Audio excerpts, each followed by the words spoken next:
American dream বিশ্বের কোটি মানুষের আকাঙ্ক্ষার নাম। উন্নত জীবনের আশায় বিশ্বের বিভিন্ন প্রান্তের অভিবাসন প্রত্যাশীদের সবচেয়ে আকর্ষণীয় গন্তব্য যুক্তরাষ্ট্র। সেই স্বপ্নে বাধা হয়ে দাঁড়িয়েছেন নতুন মার্কিন প্রেসিডেন্ট ডোনাল্ড ট্রাম্প। দায়িত্ব নেওয়ার প্রথম দিনেই অভিবাসন নীতিতে উল্লেখযোগ্য পরিবর্তন আনতে সই করেছেন একাধিক নির্বাহী আদেশে। এতে মার্কিন নাগরিকত্ব পাওয়ার পথ আরও কঠিন হতে যাচ্ছে। ট্রাম্পের এইসব পদক্ষেপের প্রভাব পড়বে বাংলাদেশের ওপরেও। প্রবাসী আয়ে নেতিবাচক প্রভাব এবং পড়াশোনার জন্য যুক্তরাষ্ট্রে যেতে চাওয়া বাংলাদেশি শিক্ষার্থীরা আরও যাচাই বাছাইয়ের মুখোমুখি হতে পারেন বলে মনে করছেন বিশ্লেষকরা।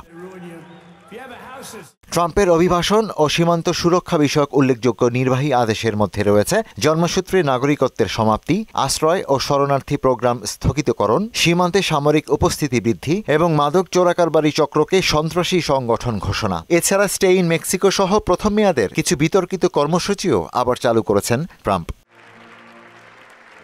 যুক্তরাষ্ট্রে জন্মগ্রহণ করার সঙ্গে সঙ্গে একটি শিশু স্বয়ংক্রিয়ভাবে মার্কিন নাগরিকত্ব পেয়ে থাকে, এমন প্রথা বাতিল আদেশে স্বাক্ষর করেছেন ট্রাম্প। কোনো বিদেশি নাগরিক যদি যুক্তরাষ্ট্রে গিয়ে শিশু জন্ম দেন, সেই শিশুর সঙ্গে তার বাবা মাও নাগরিকত্ব পেয়ে যেতেন। এই আদেশের ফলে সেটিও আর থাকছে না, যদিও এটি সংবিধানে 14তম সংশোধনী দিয়ে সুরক্ষিত। তাই এ ধারা বাতিল করতে হলে অবশ্যই আইনি চ্যালেঞ্জ মোকাবেলা করতে হবে ট্রাম্প প্রশাসনকে। বাংলাদেশে রেমিটেন্স আসা দেশগুলোর মধ্যে যুক্তরাষ্ট্র প্রথম 5টি দেশের মধ্যে অন্যতম। ফলে দেশের রেমিটেন্স প্রবাহে নেতিবাচক প্রভাব পড়ার শঙ্কা রয়েছে। এছাড়া বাংলাদেশি শিক্ষার্থীদের নেয়ার ক্ষেত্রে তারা আরও যাচাই বাছাই পদ্ধতি প্রয়োগ করতে পারে।